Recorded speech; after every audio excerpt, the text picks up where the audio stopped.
analisis sederhana. Pada percobaan hari ini, tujuan dari praktikum ini ialah mengenal alat-alat analisis sederhana dan bagaimana cara menggunakannya. Di sini ada 4 alat analisis sederhana yang akan saya jelaskan. Yang pertama yaitu labu ukur. Di sini kita punya labu ukur dari yang ukuran terkecilnya 50 sampai ukuran terbesar 1000 ml. Berikutnya yaitu pipet. Di sini ada 2 pipet yang akan saya jelaskan. Ada pipet volume dan pipet gondok. Dan alat yang ketiga yaitu 1 set alat filtrasi. Dan alat yang keempat yaitu neraca analitik. Baik, saya akan menjelaskan penggunaan dari labu ukur. Labu ukur sendiri merupakan alat kimia yang digunakan untuk mengencerkan suatu larutan atau bahan kimia, di mana di sini tertera garis ini yang menunjukkan jika labu 50 ketika kita mengencerkan suatu larutan, jika larutan itu berwarna, maka yang kita perhatikan yaitu cekung atasnya. Jika kita mengencerkan larutan atau bahan yang bening atau tidak berwarna, maka kita lihat cekung bawahnya. Baik, pada saat melarutkan bahan kimia, kalau larutan atau padatan, maka terlebih dahulu padatan kimia tersebut harus dilarutkan. Biasanya dilarutkan menggunakan gelas beker atau gelas kimia. Setelah itu baru dituangkan ke labu ukur. Sedangkan untuk bahan kimia yang bersifat cair, biasanya kita contohkan H2SO4. H2SO4 dia bersifat panas, yang artinya ketika kita mengencerkannya, terlebih dahulu kita harus menuangkan aqueous terlebih dahulu. Dan setelah kita tuangkan aqueous, kita tambahkan H2SO4 atau asam sulfat secara perlahan-lahan. Usahakan melalui dinding. Jangan langsung dituangkan, nanti akan terjadi letupan-letupan, ya, karena H2SO4 itu dia bersifat panas. Oke, untuk melarutkan atau untuk mengencerkan suatu bahan kimia atau suatu larutan menggunakan labu ukur harus berdasarkan perhitungan, ya. Berdasarkan perhitungan itu yang Anda dapat, baru Anda bisa melarutkan di labu 50 atau labu 100 atau labu 250 atau labu 1000, tergantung dari konsentrasi berapa yang Anda ingin buat dan volume berapa yang Anda butuhkan. Baik, itu mengenai labu ukur. Selanjutnya yaitu pipet, ya. Pipet di sini yang sering digunakan yaitu ini merupakan pipet tetes, ya. Pipet tetes ini merupakan pipet gondok dan ini merupakan pipet ukur, ya, atau pipet volumetrik. Untuk pipet gondok sendiri ada berbagai macam volume. Ada yang dari 5, di sini kita punya 10 dan 25 ml. Ya. Pipet gondok ini digunakan untuk mengambil larutan dengan ketelitian yang akurat. Artinya jika Anda membutuhkan larutan 10 ml tepat, Anda bisa menggunakan pipet gondok 10 ml. Bagaimana cara menggunakannya? Ya, untuk menarik larutan ke dalam pipet gondok ini biasanya menggunakan karet pistol, ya, atau bisa disebut karet penghisap, ya. Dan berikutnya saya akan jelaskan bagaimana cara penggunaannya. Pertama, di sini ada di karet pengisap ini ada huruf A, ada S, dan ada E. A, S, E. Ya. Cara penggunaannya, pertama Anda tekan ini, mulai ini, sambil menekan huruf A. Keluarkan dulu anginnya, udara yang ada di bola ini. Setelah itu, Anda langsung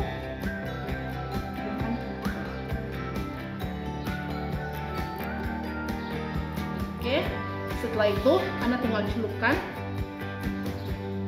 masukkan ke larutan yang ingin Anda ambil, terus tekan S.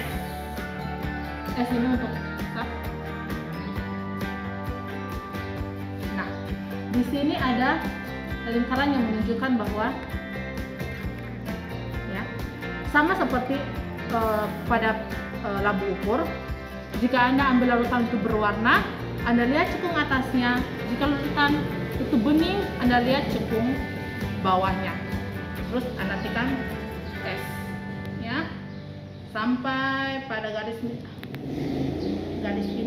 Setelah itu Anda tekan untuk mengeluarkan larutan yang ada pada pipet gondok ini. Anda silakan tekan E.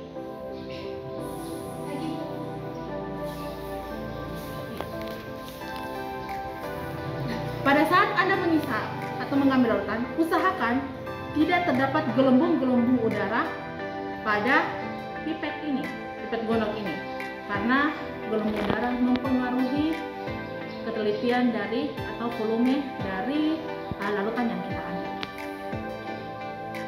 Selanjutnya ialah pipet ukur atau pipet volumetri. Ya. Bedanya dengan pipet gondok, pipet volumetri ini atau pipet ukur ini dia memiliki skala, ya.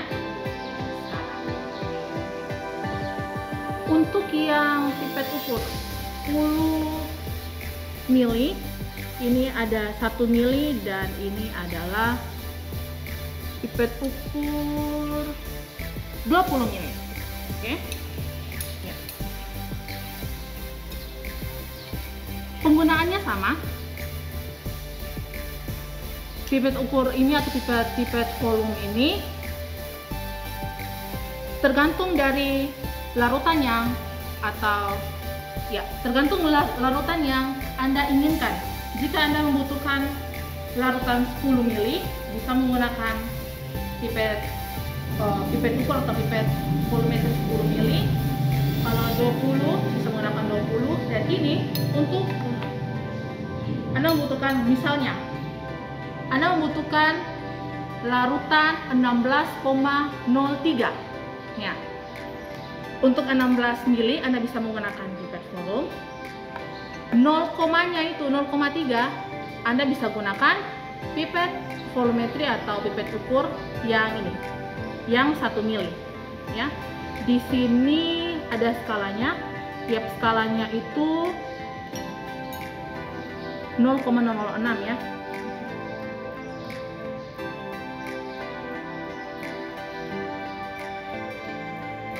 Jadi lebih teliti lagi karena dia sampai ke 0, ya, ini 0,01.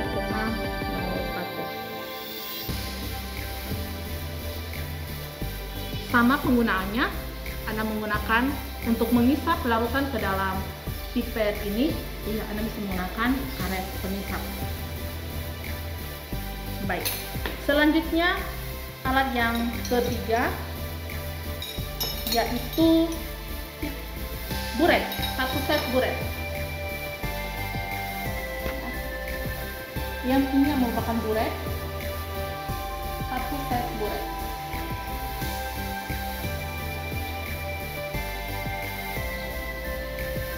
Ya.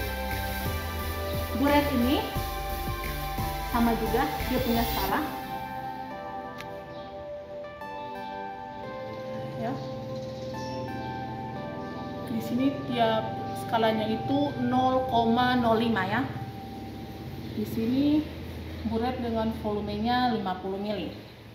Di sini ada keran. Ya.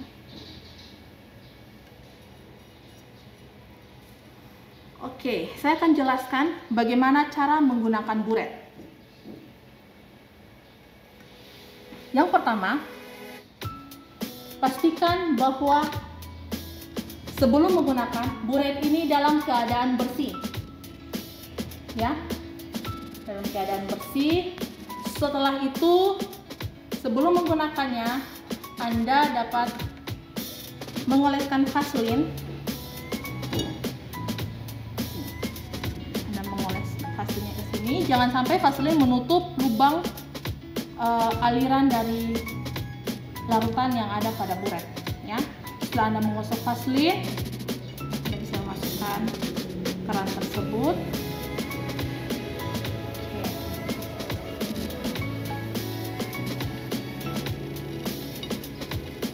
Setelah Anda memberikan vaselin ke keran, buretnya dalam keadaan bersih. Selanjutnya, sebelum memasukkan larutan titranya, Anda bilas dulu sedikit dengan larutan. Ya. Setelah bilas, baru Anda masukkan larutan sampai ke garis 0 ini. Kembali lagi ke awal seperti yang tadi saya sudah jelaskan. Untuk larutan berwarna, lihat cekung atas, dan untuk larutan bening atau tidak berwarna, lihat cekungan bawah. Setelah itu bagaimana? Ya, buret ini biasa digunakan untuk pada saat kita melakukan titrasi. Ya, pada saat Anda melakukan titrasi, pasti alat yang sering Anda gunakan, bukan sering, alat yang pasti digunakan yaitu buret. Ya, tergantung. Ya. Biasanya salah satu tangan memegang kan dan salah satunya memegang Erlenmeyer. Buset, titrasi itu menggunakan Erlenmeyer ya, buret dan Erlenmeyer. Tergantung. Jadi pada saat Anda melakukan titrasi, salah satu tangan Anda tergantung, Anda tangan kiri atau tangan kanan memegang ini. Ya, ini kan. Ya, terus kalau tangan digunakan untuk digoyang sampai terjadi perubahan warna. Ya, setelah itu Anda catat volume yang digunakan. Oke, sangat sederhana ya cara penggunaan buret ini. Biasanya kalau Anda praktikum titrasi, Anda akan lebih paham lagi kalau langsung dipraktekkan. Tapi prinsip pada dasarnya penggunaan buret seperti yang tadi sudah. Oke, analisis yang selanjutnya akan kita perkenalkan adalah neraca analitik. Oke, di sini neraca analitik berguna untuk melakukan mengetahui massa suatu zat atau sampel yang akan kita lakukan. Hal yang pertama kita lakukan adalah setelah menyalakan timbangan tersebut, kita masukkan kertas perkamen ke dalam timbangan. Setelah itu kita tara timbangan tersebut sehingga menghasilkan nilai 0. Setelah itu kita menyiapkan sampel yang akan kita timbang atau kita ketahui massanya. Oke, setelah 0 kita masukkan sampel kita melalui samping kiri dan kanan timbangan. Setelah itu kita memasukkan sampel, meletakkan sampel di atas kertas perkamen dengan menggunakan spatel. Oke, setelah kita lakukan penimbangan, kita tutup kembali pintu timbangannya. Setelah itu kita baca hasil yang tertera pada neraca analitik yang itulah massa timbang kita.